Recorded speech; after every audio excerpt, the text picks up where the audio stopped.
इस पार्ट की स्टार्टिंग में हमें होटल का सीन दिखाया जाता है जहाँ पे एक अमीर दोस्त अपने दोस्त को पार्टी दे रहा होता है। तभी वो दोस्त कहता है तुम्हारा अभी अभी प्रमोशन हुआ है, क्या तुम सिर्फ इतना ही खर्च करोगे? तभी वो अमीर लड़का होटल से बाहर आते हुए कह रहा होता है हे तुम सिर्फ इतने में ही खुश रहो, मैं तुम्हारे ऊपर 10,000 वॉन से ज्यादा नहीं खर्च करूंगा। तो उसका दोस्त सोच रहा होता है ये हाई स्कूल से ही ऐसा है, ये अभी तक नहीं बदला। आखिर अमीर लोग इतने सेल्फिश क्यों होते हैं? पैसा आने के बावजूद भी वो ये सोच ही रहा होता है कि तभी वो अमीर लड़का उससे कहता है मैं तुम्हें अगली बार एक अच्छी पार्टी दूंगा।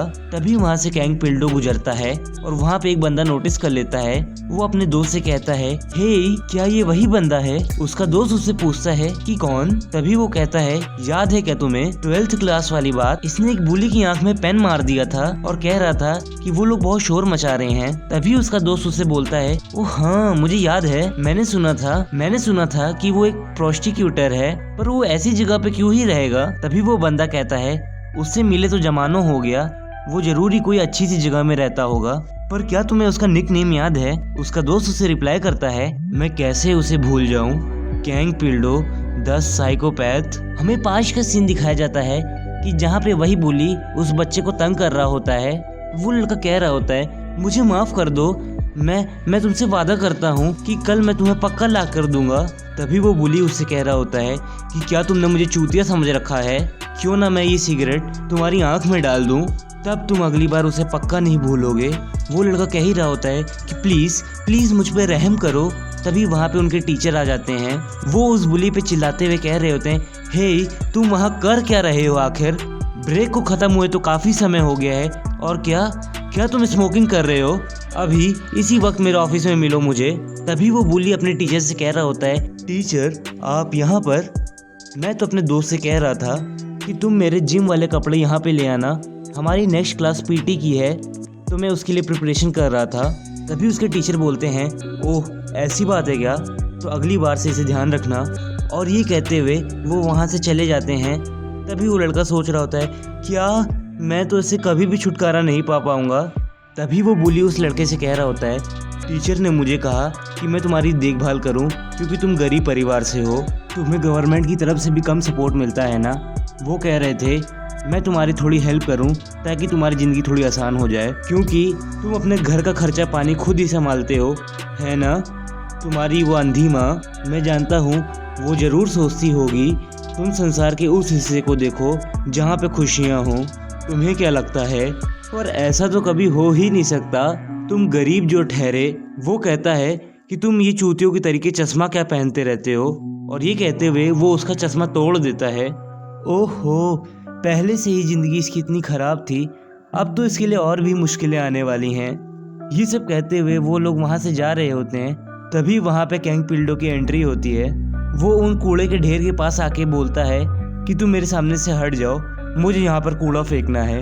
वो लड़का वहाँ पे बोलता है कि क्या ही फ़र्क पड़ता है, कूड़े को यहाँ फेंको या एक समय बाद यहाँ से उठा के कहीं और फेंको, आखिर फिर भी उन्हें यहाँ से ये कूड़ा साफ़ करना ही होता होगा। ये सब कहते हुए वो अपनी नस काटने जा रहा होता है। वो कहता है मैं चाहता हूँ कि कोई ये जाने मेरी मौत का कारण सिर्फ वो है, उन लोगों ने मेरे साथ एक इंसान से भी गया गुजरा व्यवहार किया, अब इस चीज़ से हर कोई जान जाएगा। और वो अपनी नस काटने ही वाला होता है कि तभी उससे कैंग पिल्डो कहता है कोई भी नहीं जान पाएगा अगर तुम ये चीज़ करते हो तो। तभी कैंग पिल्डो गुस्से में कहता है आज मैं तुम्हें इस कचड़े से भी छुटकारा दिला दूंगा, क्योंकि आज मैं सफाई की जिम्मेदारी पे हूँ। सीन शिफ्ट होता है और हम देखते हैं कैंग पिल्डो उस बुली की आंख में पेन मार चुका होता है, और वहाँ पे सभी बच्चे कह रहे होते हैं वो तुम्हें क्या मालूम था, कैंग पिल्डो तो एक साइकोपैथ है, किसने ही ये सोचा होगा। तभी उन लड़कों के बीच में वो लड़का भी आता है जिसे वो लोग बुली कर रहे होते हैं। वो कहता है सच में ये तो मेरी जिंदगी के कचड़े साफ करने में भी मदद कर रहा है। उसने उसे मारते हुए एक बार भी अपनी पलकें नहीं झपकाई, आखिर क्यों? ये सब सिर्फ मेरे लिए, मैंने ये गलत किया। मुझे कम से कम अपने दोस्तों से तो ये बताना चाहिए था कि आज मेरे हालात कैसे हैं, जो कि मैंने नहीं की। देन हमें प्रेजेंट सीन दिखाया जाता है जहाँ पे वो लड़का कह रहा होता है सिर्फ उसी के कारण मुझे इसे डर लगने लगा, और ये कहते हुए वो लोग अपने अपने रास्ते चले जाते हैं। सीन कैंग पिल्डो की तरफ शिफ्ट होता है। वो अपने घर जा ही रहा होता है। हमें दिखाया जाता है कि वहाँ पे रास्ते में एक लेडी कह रही होती है, उसने कहा था जब वो घर पे होगी तो मुझे कॉल करेगी, लेकिन उसका कॉल तो आया ही नहीं। हमें कैंग पिल्डो की तरफ दिखाया जाता है, वो अपने घर में एंट्री ले रहा होता है। तभी वो समझ जाता है कुछ तो गड़बड़ है। तभी अचानक से उस पर कोई हमला करता है। कैंग पिल्डो उसके चाकू को अपने हाथ से पकड़ लेता है और कहता है अगली बार ध्यान रखना कि तुम किसी के घर में जूते पहन के ना आओ, इससे तुम्हें कोई नोटिस नहीं कर पाएगा। और ये चीज कहते हुए वो उसको जमीन में पटक देता है और पूछता है आखिर कौन है वो जिसने तुम्हें भेजा है। तभी वहाँ पे एक दूसरा बंदा भी होता है, वो कहता है इससे क्या ही फर्क पड़ता है, तुम तो वैसे भी मरने वाले हो अभी, तो चलो अभी। ये कहते हुए वो बंदा कैंग पिल्डो पे हमला कर देता है। कैंग पिल्डो उसे डॉज करते हुए उसकी गर्दन वहीं तोड़ देता है। तभी हम देखते हैं, तभी वहाँ पे हमें एक बंदा दिखाया जाता है, बेसिकली एक सोजो बॉटल पी रहा होता है और वो कहता है कैंग तुम जरूर ही प्रोस्टिक्यूटर हो ना, मुझे तो ऐसा नहीं लगता, तुम्हारे पास ये सोजो बॉटल, मुझे तो लगा कि तुम अमीर होगे। वो तुम्हें सच में लगता है तुम प्रोस्टिक्यूटर हो? ओफो, ये लोग तो किसी काम के ही नहीं है, मुझे उनसे फिर से बात करनी पड़ेगी, इतने पैसे में तो नहीं चलेगा। हमें दूसरा सीन दिखाया जाता है जहाँ पे वही बंदा बोल रहा होता है इसलिए मुझे साउथ कोरियंस पे भरोसा नहीं है, वो लोग रेवेन्यू लेने में एक कसर भी नहीं छोड़ते। तभी कैंग पिल्डो उस बंदे से पूछता है क्या ये लेडी भी तुम्हारे धंधे में शामिल थी? तो वो बोलता है अरे नहीं यार, इस चूतिया को तो मैं बाहर से उठा के लेके आया हूँ। तभी हमें पता चलता है वो इंसान कोई नहीं बल्कि एक रिपोर्टर होता है जो कि कैंग पिल्डो को फंसाना चाहता है। वो कहता है मैंने तो इसको यहीं छोड़ दिया ताकि लोगों को थोड़ा तो लगे कितने ही अच्छे प्रोस्टिक्यूटर हो, इवन अपनी पड़ोसन के साथ भी तुम सेक्सुअल रिलेशन रखते हो। मैं जरूर ही इस बात को न्यूज़पेपर के फ्रंट पेज पे रखूंगा, तुम्हें क्या लगता है कैसा लगेगा? तभी कैंग पिल्डो अपनी डीप वॉइस में कहता है मैं कहूँगा तुम्हारे अंदर क्रिएटिविटी की कमी है, आजकल इतना ही सब कुछ नहीं होता है, तुम्हें अटेंशन पाने के लिए कम से कम ये तो लिखना ही चाहिए मैंने उसके पेरेंट्स को भी किल कर दिया। नहीं। तभी वो रिपोर्टर कैंग से कहता है मुझे तो लगा यहाँ पे सिर्फ मैं ही जल्लाद हूँ, मैं तुम्हें वादा करता हूँ कि तुम इससे भी ज्यादा भुगतोगे। सीन शिफ्ट होता है और हमें सियोनवा ग्रुप का सीन दिखाया जाता है जहाँ पे कोई कह रहा होता है मैंने ये तो संभाल लिया है कि वो आने वाले समय में इससे ज्यादा भुगतेगा, तो फिर भी मैं ये कहना चाहूँगा आपसे कि आपको अभी मेस पे ज्यादा ध्यान देना चाहिए। मैं इतना तो श्योर हूँ कि आपको यहाँ की सिचुएशन मालूम होगी। हे भगवान, अगर बेटा एक प्रोस्टिक्यूटर है तो जरूर उसे अपने बाप की मदद करनी चाहिए। उसकी हिम्मत कैसी हुई अपने बाप को बिट्रे करने की? असेंबलीमैन कैंग, आपको तो ये मालूम ही होना चाहिए ये सब चीजें गलत हो रही हैं, आप अपनी रिस्पॉन्सिबिलिटीज से भाग रहे हैं। अगर ऐसा ही चलता रहा तो हायर अप्स इसे अवॉइड नहीं कर पाएंगे। मैं ये जानता हूँ कि आप शुरुआत से ही इस कंपनी पे काम कर रहे हैं और आप ही इसे इतनी ऊंचाई पे लेके आए हैं, पर क्या आप इमेजिन कर सकते हैं कि आखिरी में आखिर होगा क्या? नहीं ना, मैं तो विश करूंगा क्योंकि आप तो बेस्ट हैं ही, सो प्लीज इसे पर्सनली मत लेना। ऑल राइट, जो आपने पाश में रायता फैलाया है क्या आप समझ रहे हो?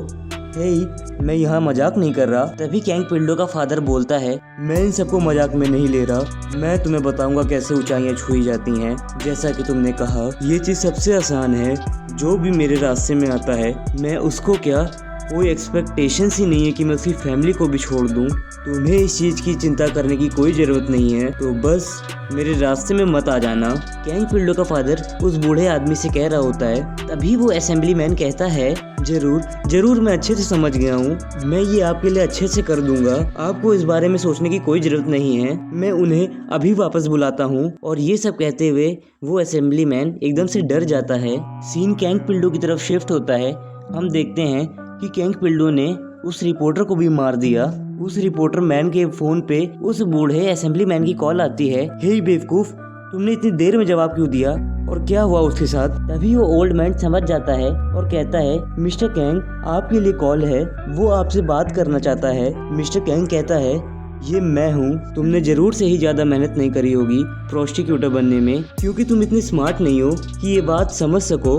आखिर तुमने ऐसा किया क्यों? तभी कैंग पिल्डो रिप्लाई देता है क्योंकि मुझे नहीं लगता फादर कि आप समझ सकोगे मेरी माँ की मौत मेरे लिए क्या मायने रखती है। मैं अभी तक इसलिए शांत रहा क्योंकि मेरी माँ मेरे लिए एक सेफ्टी पिन की तरह काम करती थी और किसी ने वो सेफ्टी पिन मुझसे छीन ली। कैंग पिल्डो कह रहा होता है तुम देख लेना, मैं हर किसी को खत्म कर दूंगा जो मेरी माँ की मौत का जिम्मेदार होगा, इवन माई फैमिली अगर वो इन्वॉल्व हुई तो।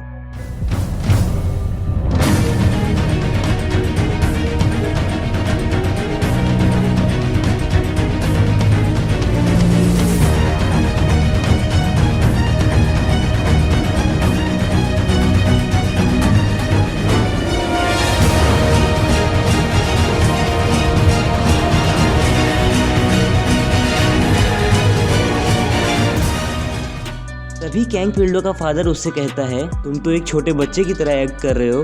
तुम्हें एहसास होगा जो तुमने रास्ता चूज किया है वो कितना दर्द देगा। उसका बाप ये सब कह ही रहा होता है। कैंग पिल्डो उसका फ़ोन वहीं पे फेंक देता है और वहीं पे हमें उस लेडी का सीन दिखाया जाता है जहाँ पे कैंग पिल्डो ने उसे बचा लिया था। उसकी माँ उसे कह रही होती है, मेरी बच्ची तुम्हें क्या हो गया, तुम ठीक तो हो ना। मॉम मैं ठीक हूँ, मैं आपके साथ हूँ। उसकी माँ वहाँ पे रेस्क्यू करने आए हुए लोगों से कह रही होती है, सर प्लीज़ ये मेरी बेटी है, क्या ये ठीक हो जाएगी। तो वो आदमी कह रहा होता है, आप ज़्यादा परेशान ना होइए, हम लोगों ने सब कुछ संभाल लिया है। तभी हम देखते हैं कि वहाँ पे पुलिसमैन्स आए होते हैं। वो उस लड़की से पूछताछ करने की कोशिश कर रहे होते हैं। एक्सक्यूज़ मी, मुझे मालूम है कि आपको शॉक लगा है, लेकिन प्लीज़ समझने की कोशिश करिए, ये एक मर्डर केस है। आपको कॉर्पोरेशन में जवाब देना होगा। आपने क्राइम सीन पे क्या कुछ देखा, आप हमें बताइए।